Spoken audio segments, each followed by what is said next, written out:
তখন বিকেল। তারানাথের বৈঠকখানায় আড্ডা জমে উঠেছে। রোজ রোজ তারানাথের স্কন্ধে কণ্টকী ফল ভগ্ন করা উচিত নয় ভেবে আমি আর কিশোরী মোড়ের তেলেভাজার দোকান থেকে গরম বেগুনি আর ফুলুরি কিনে নিয়ে এসেছিলাম। এখন শুধু শালপাতা কটা পড়ে আছে। ভেতর থেকে দ্বিতীয়বার চাও এসে উপস্থিত। তৃপ্তির ঢেঁকুর তুলে তারানাথ বলল, না, উড়েগুলো বেশ ভালো তেলে ভাজা করে, বুঝলে? কিশোরী বলল, সব কিছু স্বাদ নির্ভর করে মনের অবস্থার উপরে। আজ এখন আপনার কোনো কাজ নেই, বেশ নিশ্চিন্দি, আড্ডার মেজাজ। এখন বাসি তেলে ভাজা পচা বেসনের ঠান্ডা ফুলুরিও ভালো লাগবে। আবার মাথায় দুশ্চিন্তা থাকলে দেরাদুন চালের বিরিয়ানিও মুখে রুচবে না, তাই নয়? তারানাথ মৃদু হেসে চুমুক দিয়ে বলল, কথাটা তোমার পক্ষে সত্য হলেও আমার ক্ষেত্রে সম্পূর্ণ খাটে না বোধ হয়। বললাম, কেন? আপনার এ ব্যাপারে বৈশিষ্ট্য কি আছে? তোমাদের নিরাপদ তরঙ্গহীন জীবনে দুশ্চিন্তা এবং দুর্ভাবনা একটা অস্বাভাবিক অবস্থা। আর আমার সারাটা জীবনই কেটেছে নানা বিচিত্র ঘটনার ভেতর দিয়ে। সেখানে দুর্ভাবনা একটা স্বাভাবিক ঘটনা বলেই গণ্য করতাম। রাত্রিরে একটা ভয়ানক কিছু ঘটবে জেনেও দুপুরে ভোজ খেতে বাঁধিনি।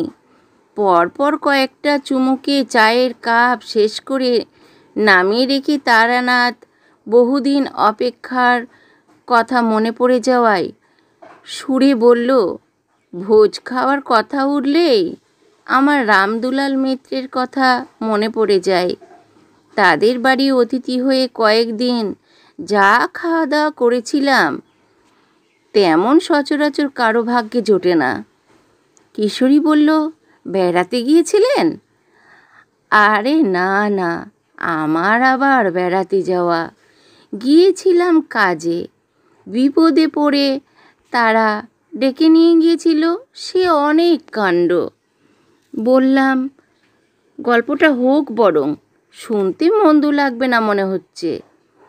তারানাথ মনে মনে একটু গুছিয়ে নিয়ে বলতে শুরু করলো, বছর 20 আগেরকার কথা। মধুসুন্দরী দেবীর ব্যাপার মিটে গিয়েছে। বাড়িতে বসে ঘোরতর সংসার করছি। এর সঙ্গে হাত দেখি, কবজ দিই, মুখ দেখে ভাগ্য গণনা করি। আয় মন্দ হয় না, আবার খরচও হয়ে যায়। পয়সা জমাতে পারিনি কোনো দিন। দেবী বলেই দিয়েছিলেন, অন্যের কষ্ট হবে না, কিন্তু ধনীও হতে পারবো না। একদিন সকালে বৈঠকখানায় বসে আছি। একজন মধ্যবয়স্ক ভদ্রলোক ঘরে ঢুকলেন। কাঁচায় পাকায় মেশানো চুল, বেশ বলিষ্ঠ ধাঁচের মাঝারি গড়নের চেহারা, পরনের দামি কাঁচি ধুতি, পাঞ্জাবিতে সোনার বোতাম, ডান হাতে অনেকগুলো পাথর বসানো আংটি। চেহারায় বড় মানুষের ছাপ আছে, ব্যক্তিত্ব সম্পন্ন মানুষ। ভদ্রলোক আমাকে জিজ্ঞাসা করলেন, আপনি কি তারানাথ জ্যোতিষবর্গ? আগে হ্যাঁ, কি দরকার বলুন? ভদ্রলোক এসে পায়ে হাত দিয়ে প্রণাম করে বললেন, চেহারা দেখেই অবশ্য আন্দাজ করতে পেরেছিলাম। বললাম, আহা থাক, হয়েছে, বসুন। কি চাই আপনার? ভদ্রলোক বসে বললেন, আমার নাম রামদুলাল মিত্র। কলকাতাতেই বড়বাজারের দিকে সামান্য ব্যবসাপাতি আছে। আপনাদের আশীর্বাদে মোটা ভাত কাপড় হয়ে যায়। সম্প্রতি একটা বিপদে পড়ে আপনার কাছে এসেছি। কিন্তু ঠাকুরমশাই, কি বিপদ তা আমি বলবো না। শুনেছি আপনি মানুষের মুখ দেখে তার ভূত ভবিষ্যৎ বলে দিতে পারেন। আপনি বলুন দেখিনি, আমার বিপদটা কি? কিছু মনে করবেন না। ঠিক লোকের কাছে এসেছি কি না তা তো আমার জানা দরকার। ব্যবসাদার লোকের মতো কথা বটে। আমি মনে মনে হাসলাম। এ লোক ঘরে ঢোকা মাত্র আমি বুঝতে পেরেছি কি বিপদে পড়ে ও এখানে এসেছে। তবে মিথ্যে ভেলকি দেখিয়ে লোককে চমকে দিতে আমার প্রবৃত্তি ছিল না বলে ওকে দিয়েই বলি নেবার চেষ্টায় ছিলাম। তা বাজিয়ে নিতে চাই যখন, তখন আমার আর বলতে আপত্তি কি? বললাম, বিপদ তো আপনার আপাতত 3টি দেখতে পাচ্ছি। প্রথমত, আপনার ব্যবসা হঠাৎ একটা টাল খেয়েছে। কেমন কিনা? আগে হ্যাঁ, তারপর? এটার জন্য ভাবতে হবে না, এখানে বসেই বলে দিচ্ছি। আপনি নীল রঙের গণেশ গড়িয়ে পুজো করুন, আবার ব্যবসায় মোড় ফিরবে। রামদুলাল বললেন, আর? আপনার বাস্তু বিঘ্ন আছে দেখতে পাচ্ছি। বসত বাড়ি সংক্রান্ত কোনো গোলযোগে পড়বেন কিংবা পড়েছেন? রামদুলাল চোখ বড় বড় করে বললেন, ধন্য, শুনেছিলাম আর চোখে দেখলাম, কিন্তু 3 নম্বরটা কি? বললাম, বলবো, ওটা আপনি নিজে নিজেই মিটিয়ে নিতে পারবেন, আমার সাহায্যের দরকার হবে না। কিছু টাকা এককালীন দিয়ে যাওয়া বন্ধ করুন। রামদুলাল মাথা নিচু করে লজ্জিত মুখে বললেন, কি আর বলবো ঠাকুরমশাই, প্রবৃত্তি বড় বলবান, অপরাধ করে ফেলেছি, এখন প্রায়শ্চিত্ত তো করতেই হবে, পাপ ছাড়ে না বাপকে। বললাম, অনুতাপ যখন হয়েছে তখন পাপ আর নেই। ঘরে মা লক্ষ্মী আছেন তো? আগে তা আছেন, তাকে নিয়ে সুখী হতে হবে। মনে মনে তার কাছে ক্ষমা চেয়ে নেবেন। আগে যা বলেছেন করব, এখন আমায় এই বিপদ থেকে উদ্ধার পাবার পথ বলে দিন। খুলে বলুন। রামদুলাল বললেন, ছোটবেলায় বড় কষ্টে মানুষ হয়েছি ঠাকুরমশাই। বাপ মা অল্প বয়সে মারা গিয়েছিলেন। কুলিগিরি করে মাথায় মোট বয়ে একটা একটা করে পয়সা জমিয়ে ব্যবসা শুরু করি। প্রথম জীবনে থাকার জায়গা ছিল না, কখনো কখনো রাস্তায় শুয়েও রাত কাটিয়েছি। আজও আমার কলকাতায় কোনো বাড়ি নেই। বড় একখানা বাড়ি আস্ত নিয়ে থাকি বটে, কিন্তু সেটা ভাড়া বাড়ি। বাড়ি কিনতে পারতাম, কিন্তু সত্যি বলতে কি কলকাতায় বাড়ি করতে ইচ্ছে যায় না। ছোটবেলায় গ্রামের মানুষ, আর কটা দিন পরে ছেলেদের হাতে ব্যবসা দিয়ে আবার গ্রামে গিয়ে বাস করব ঠিক করেছি। তা গত বছর শেষের দিকে এক দালাল খবর আনলো, রাজবলহাটের কাছে এক গ্রামে একটা খুব ভালো বাড়ি বিক্রি আছে। নতুন বাড়ি না হলেও সামান্য মেরামত করে নিলে নতুনের মতোই দাঁড়াবে। সেখানকার জমিদারদের বাড়ি। জমিদার মারা গিয়েছেন, জমিদারি বিক্রি করে ছেলেরা কলকাতায় উঠে আসতে চায়। বাড়িও আর রাখবে না, নামমাত্র দামে বেচে দিচ্ছে। দালালের মাধ্যমে দর করে বাড়ি তো কিনলাম ঠাকুরমশাই, অনেক আশার বাড়ি, কিন্তু এখন সে বাড়িতে বাস করা অসম্ভব হয়ে উঠেছে। বললাম, কেন, কি হয়েছে? আগে বাড়িটায় অপদেবতার দৃষ্টি আছে। কেনবার পর আমরা সবাই কয়েকটা ঘন্টা থাকবার জন্য সেখানে গিয়েছিলাম। প্রথম দিনই আমার স্ত্রী কি দেখে রাত্রিরে ভয়ে চিৎকার করে উঠলেন। জানালার কাছে নাকি ছায়ার মতো কি দাঁড়িয়েছিল, অথচ দোতলার জানলা, কোনো খাঁজ বা কার্নিশ নেই। চোর কিংবা ডাকাত কি বেয়ে উঠবে? পরের দিন সন্ধ্যের দিকে আমার বড় ছেলে শচীদুলাল পায়খানা করতে গিয়েছিল। কিছুক্ষণ বাদে ফিরে এসে বলল, বাবা, বাড়ির বাইরে কে বসে কাঁদছে বলুন তো? মেয়ে ছেলের গলা মনে হলো। কেমন সন্দেহ হওয়াতে তক্ষুনি চাকর বাকর নিয়ে লণ্ঠন জেলে দেখতে বেরুলাম। পায়খানা বাড়ি থেকে একটু দূরে উঠোন পেরিয়ে যেতে হয়, তারপরেই পাঁচিল। এদিকে দরজা দিয়ে বেরিয়ে ঘুরে সেখানে পৌঁছে দেখি কোথাও কিছু না। পাঁচিলের পরে ঘন ঝোপঝাড় আর আগাছার জঙ্গল। সেখানে বসে এই ভর সন্ধে কে কাঁদতে যাবে? কিন্তু কি বলবো ঠাকুরমশাই, ফিরে আসতে গিয়ে পরিষ্কার শুনলাম কে যেন খুব আকুল হয়ে কাঁদছে। স্ত্রীলোকের গলা, খুব কষ্টের কান্না। আবার ফিরে যাই, আবার দেখি না, কোথাও কিচ্ছু নেই। একবার মনে হলো শব্দটা যেন বাড়ির ভেতর থেকে আসছে। কেমন ভয় ধরে গেল। এসব কি কাণ্ড! এমন হওয়া তো ভালো কথা নয়।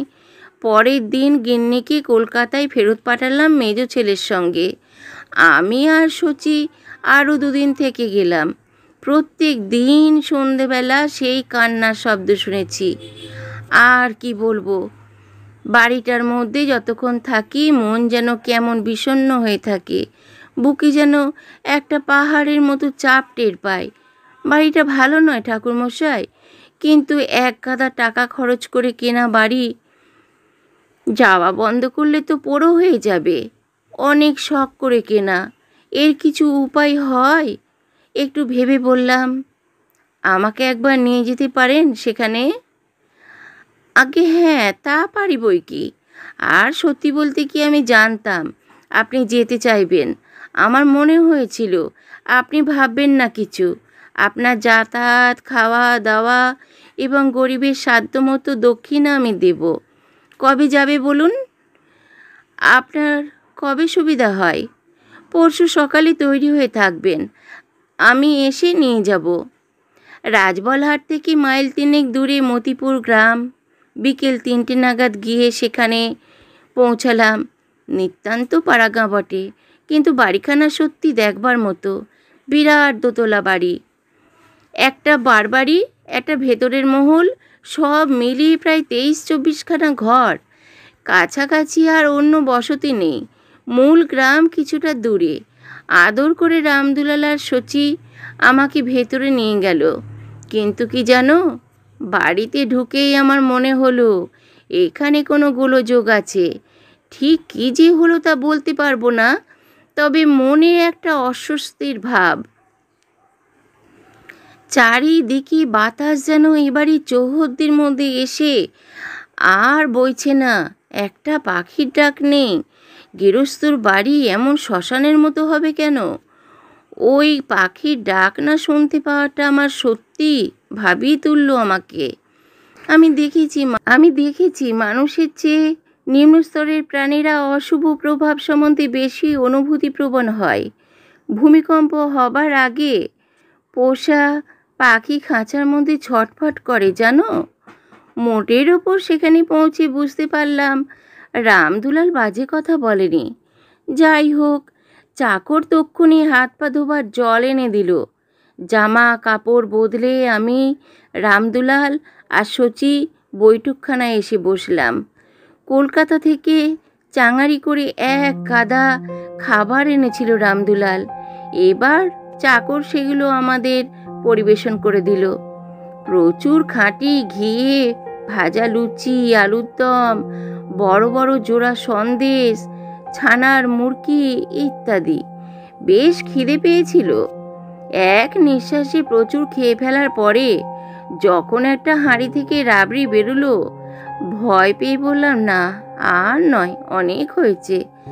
রামদুলাল হাত জোর করে বলল, আগে কি আর এমন আয়োজন, খুদকুঁড়ো বই তো কিছু নয়, সামান্য একটু নিন, আপনার কথা ভেবেই আনা।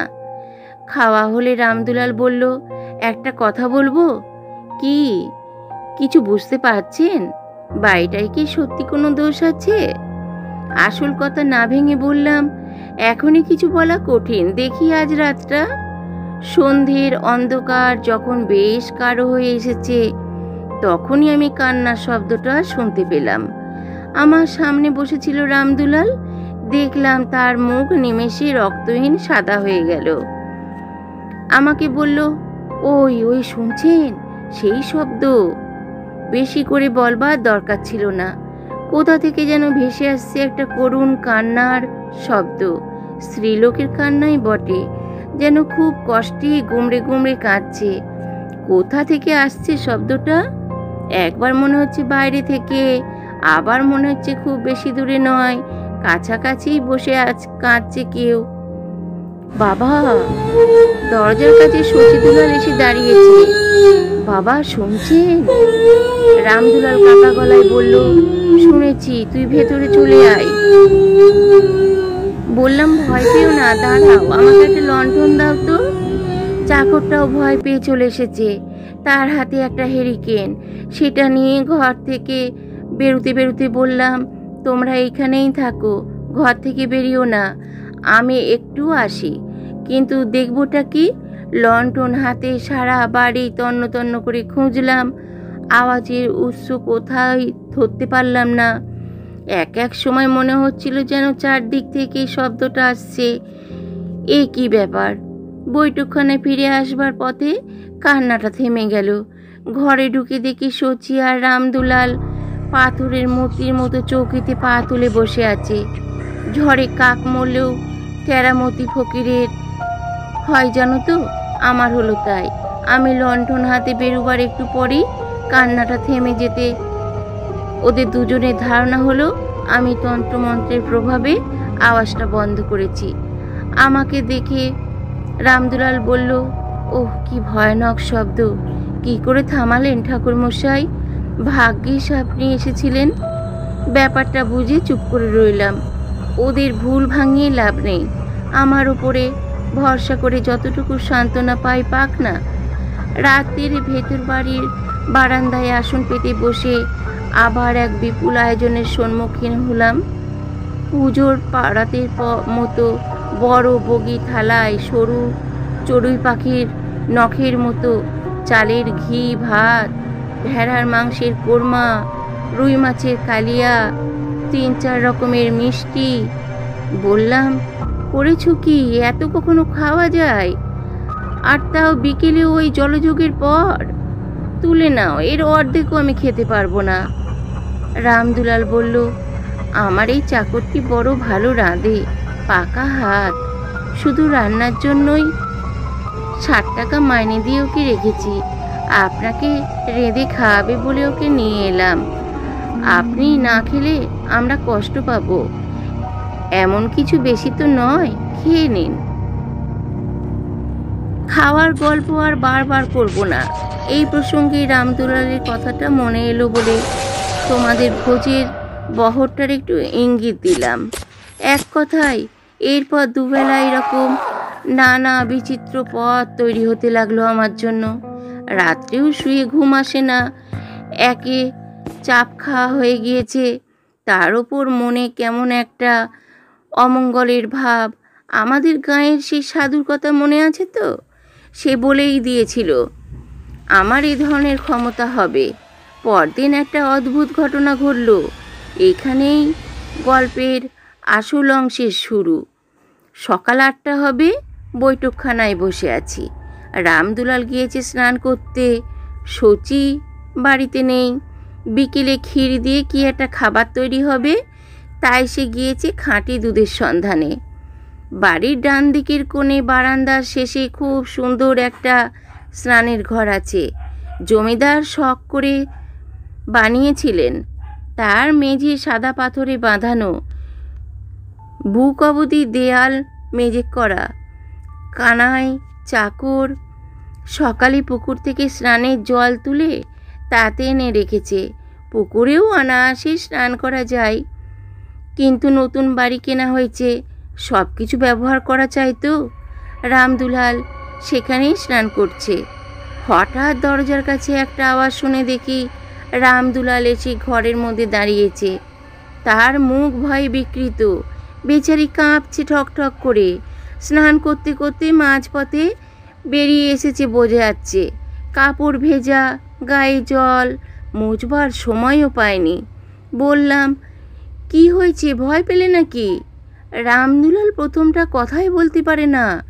এই সকালবেলা কি দেখে অত ভয় পেল ও? ধমকে বললাম, কি হয়েছে বলবে কি না? ও বলল, আমার সঙ্গে আসুন। পেছন পেছন গেলাম। স্নানঘরের দরজার কাছে এসে ভেতরে মেঝের দিকে আঙুল দিয়ে কি দেখি রামদুলাল বলল, ওই ওই যে। প্রথমে কিছু বুঝতে পারলাম না। সাদা পাথরে বাঁধানো সুন্দর পরিষ্কার মেঝে। কি দেখাচ্ছে রামদুলাল? তারপর দেখতে পেলাম জিনিসটা। মেঝের একটা পাথরের টালিতে যেন আবছা একখানা মুখ ফুটে উঠেছে। ঠিক পুরো মুখের নয়, মুখের আদুল মাত্র। চেষ্টা করলে বোঝা যায় স্ত্রীলোকের মুখ, কারণ লম্বা চুলের আভাস দেখা যাচ্ছে, কিন্তু সে মুখ সুন্দর নয়, কেমন যেন ভাঙাচোরা অবয়ব, যেন কষ্টে মুখ বিকৃত করে আছে। এ আবার কি? মেঝের পাথরে কে ছবি আঁকলো? কি দিয়ে আঁকলো? রামদুলালকে জিজ্ঞেস করলাম, এ ছবি এখানে কি করে এলো? আগে তা কি করে বলবো, যখন বাড়ি কিনলে তখন ছিল না? আগে বাড়ি কেনার কথা কি বলছেন? আজ সকালে কানায় জল তুলে রাখছিল, আমি দাঁড়িয়ে তদারক করছিলাম, তখনও ছিল না। এই এখন চান করতে করতে হাত ফসকে সাবানটা পড়ে গেল, তুলতে গিয়ে একেবারে চোখাচোখি। কি হবে ঠাকুর মশাই, বড় শখের বাড়ি। বললাম, আচ্ছা তুমি আগে স্নান শেষ করে নাও, ভয় নেই। আমি এই দরজার কাছে দাঁড়িয়ে রইলাম। ভয়ে ছিটকিনি না দিয়ে কোনো মতেই দরজা ভেজিয়ে বাকি স্নানটুকু সেরে ফেলল রামদুলাল। মানুষ ভয় পেলে কীরকম হয়ে যায় তা আজ দেখলাম। প্রথম দিন রামদুলালকে কত ব্যক্তিত্ববান পুরুষ বলে মনে হয়েছিল, কিন্তু যা ধরা ছোঁয়া যায় না, এমন অপ্রাকৃত ঘটনার সম্মুখীন হয়ে সে ব্যক্তিত্ব কখন বাতাসে উবে গিয়েছে। বৈঠকখানায় বসে রামদুলাল বলল, এসেই ব্যবসার অবস্থা খারাপ যাচ্ছে। বাজারে অনেক দেনা। এক বেটা মারোয়ারিকে প্রায় 70,000 টাকার মাল সাপ্লাই করেছিলাম, তার দরুন বিল সে কিছুতেই দিচ্ছে না, কেবল আজকাল বলেই ঘোরাচ্ছে। মারোয়ারির সঙ্গে কি আমরা পারি? আমারই ভুল হয়েছিল ওখানে মাল দেওয়া। কি করব, লোভে পড়ে গেলাম। এখন যদি বিল না আদায় হয় তাহলে আমার ব্যবসা ডুববে। নালিশ করে টাকা আদায় করতে তো আর ব্যবসা থাকবে না। এদিকে এই চিন্তা, এত টাকা দিয়ে বাড়ি যদি বা কিনলাম, এখন তাতে বাস করতে পারছি না, আমাকে আত্মহত্যা করতে হবে ঠাকুরমশাই। বললাম, আরে দাঁড়াও, এত ব্যস্ত হলে চলবে কেন? ব্যবসায় লাভ ক্ষতি জোয়ার ভাটা আছেই, ভেঙে পড়ার কিছু নেই। আর এই বাড়ির কথা বলি, আমার মনে হয় তোমাদের ভয়ের কিছু নেই। ভয়ের কিছু নেই মনে হয় না, ভেবে দেখো। যে আত্মাই এমন করুক না কেন, তার যদি তোমাদের ক্ষতি করার ইচ্ছে থাকতো তাহলে সে তো তা অনায়াসেই করতে পারে। একদিন চুপ করে আছে কেন? রামদুলাল বলল, তাহলে ওই কান্নার শব্দ? বললাম, হয়তো সেটা আমাদের মনোযোগ আকর্ষণ করার জন্য, সে হয়তো কিছু বলতে চাই। তাহলে এখন আমি কি করব? তুমি কিছুই করবে না, আমি আরও কয়েকদিন থাকবো, দেখি কি হয়, যা করবার আমিই করব। শচীদুলাল এসে স্নানঘরের মেঝেতে ছবিটা দেখল, তবে সে বাপের চেয়ে সাহসী। ভয় পেলেও মুখে কিছু বলল না। রাত্রিরে আমি সাবধানের মান নেই বলে বড় এক ঘটি জল নিয়ে বাড়ির চারিদিকে ছিটিয়ে সাধুর দেওয়া সেই মন্ত্রে গণ্ডি দিয়ে রাখলাম। সেদিন রাত্রিটা কারোরই ভালো ঘুম হলো না। পরদিন সকালে উঠে আমি আর রামদুলাল গিয়ে দেখি স্নানঘরের মেঝেতে ছবিটা যেন আরও স্পষ্ট হয়ে উঠেছে। এদিক ওদিক দু একটা রেখা বেড়ে গিয়ে এখন বেশ স্পষ্ট বোঝা যাচ্ছে মুখখানা। সমস্ত মুখে একটা যন্ত্রণার চিহ্ন আঁকা। মুখ, নাক, চোখ যেখানে যা থাকার কথা ঠিক যেন সেখানে নেই। সমস্ত ছবিটা কে যেন টুকরো করে ভেঙে সামান্য অদল বদল করে বসিয়ে দিয়েছে। ফলে একটা অমানসিক কষ্টের চিত্র ফুটে উঠেছে। আমি এগিয়ে ভেতরে গিয়ে পা দিয়ে ঘষে ছবিটা মুছে ফেলবার চেষ্টা করলাম, কিছু মাত্র উঠল না। অথচ সাদা পাথরে কালো রঙের কিছু দিয়ে আঁকা জিনিসটা তবে উঠছে না কেন? মনে হচ্ছে ছবিটা যেন পাথরের ভেতরে রয়েছে, বাইরে থেকে ঘষে তোলা যাবে না। এরপর থেকে প্রত্যেক দিন ছবিটা একটু একটু করে স্পষ্ট হয়ে উঠতে লাগলো। এখন বেশ বোঝা যায় একজন অল্প বয়সী মেয়ের ছবি, বেশ মিষ্টি দেখতে, কিন্তু কে যেন তাকে খুব অত্যাচার করেছে। ব্যথায় কষ্টে তার মুখ বিভৎস হয়ে আছে। সত্যি রামদুলালের আর দোষ কি? আমারই গা ছমছম করতো সেদিকে তাকালে।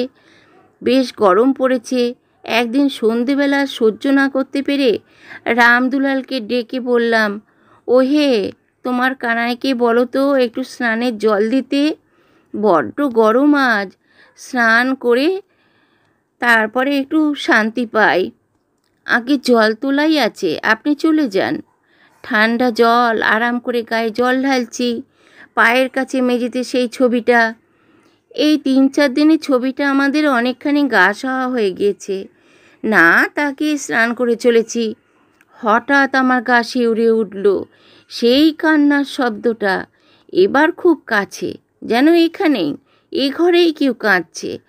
স্নান ঘরে আমি একা, অন্ধকার ঘনিয়ে এসেছে, পায়ের কাছে পাথরের সেই মূর্তি, আর বাতাসে করুণ কান্নার আওয়াজ। গুমড়ে গুমড়ে কে যেন কাঁদছে কোথায়। তরুণী মেয়ের বাইরে দরজা ধাক্কা দিচ্ছে রামদুলাল। ঠাকুরমশাই ঠিক আছেন তো? বললাম, ঠিক আছি, ভয় নেই, যাও ঘরে গিয়ে বসো, আমি আসছি। আওয়াজটা এই ঘরেই হচ্ছে বটে, যেন আমার পায়ের তলা থেকে আসছে। আমার মাথার তখন একটা বুদ্ধি এসেছে, কি করতে হবে ভেবে ফেলেছি। আমি স্নান সেরে বেরোবার আগেই কান্নার আওয়াজ থেমে গেল। ঘরে এসে রামদুলালকে বললাম, আচ্ছা, যখন এই বাড়ি কেনো তখন মালিকরা তোমাকে এ ব্যাপারে কিছু বলেনি?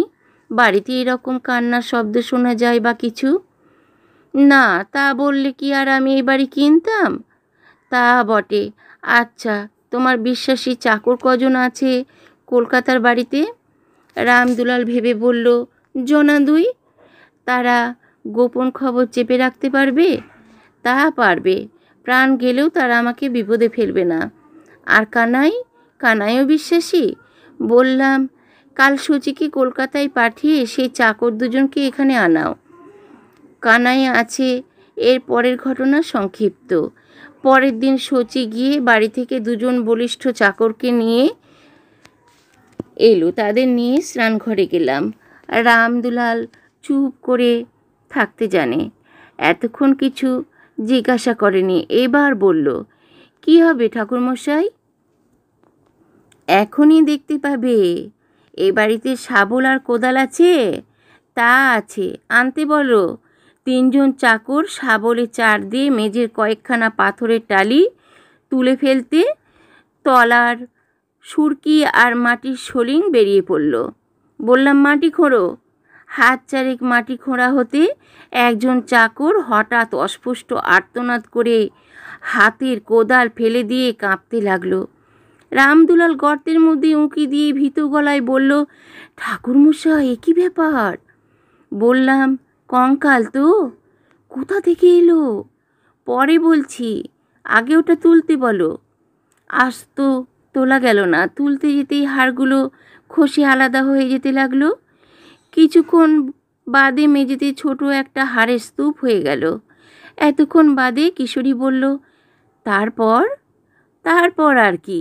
সেই হাড় বস্তায় করে এনে গঙ্গায় ফেলে দেবার পর ও বাড়িতে আর কোনোদিন কান্নার আওয়াজ শোনা যায়নি। রামদুলাল আমাকে জিজ্ঞেস করেছিল, কার কঙ্কাল ঠাকুরমশাই? বললাম, এতদিন পরে তার বলা সম্ভব নয়। এদেরই পূর্বপুরুষদের মধ্যে কারো কাণ্ড আর কি। সেকালের জমিদাররা কীরকম অত্যাচারী হতো জানোই তো। কাকে মেরে পুঁতে ফেলেছিল বলা কঠিন। বাড়ির বউ হতে পারে, আবার গাঁয়ের মেয়েও হতে পারে। যেই হোক, তার আত্মার সদ্গতির জন্য কেঁদে আমাদের দৃষ্টি আকর্ষণ করার চেষ্টা করত। গঙ্গায় দেওয়ায় মুক্তি পেয়ে গেল। আর হ্যাঁ, এবারই যারা তোমাদের বিক্রি করেছিল তাদের উপর রাগ করো না, তারা খুব সম্ভবত কিছুই জানে না। পূর্বপুরুষ যে অন্যায়টা করেছিল সে গোপনেই করেছে। সাক্ষী দাঁড় করিয়ে রেখে কেউ খুন করে না। রামগোপাল বলল, ওরা কান্না শুনতে পেত নিশ্চয়ই, অথচ আমাকে বলেনি। সেটা তো একটা অপরাধ। বললাম, ওরা কান্না শুনতে পেত কিনা সে বিষয়ে আমার সন্দেহ আছে। কেন বলুন তো? যাদের পূর্বপুরুষের হাতে মেয়েটি মারা গিয়েছিল তাদের হাতে মেয়েটির আত্মা হয়তো মুক্তি পেতে চায়নি, তাই বাড়ি বিক্রি হবার পর তোমার কাছেই মুক্তি চেয়েছে। আর ভয় রইল না, বরং একটি আত্মার সদ্গতির অভাবে কষ্ট পাচ্ছিল। তার আশীর্বাদ পেলে রামদুলাল আমাকে আদর করে বাড়ি পৌঁছে দিয়ে 500 টাকা দিয়ে প্রণাম করলো। আপত্তি করেছিলাম, বাধা দিয়ে সে বলল, আপনি বুদ্ধি না দিলে আমরা কি মেজে খুঁড়তে যেতাম?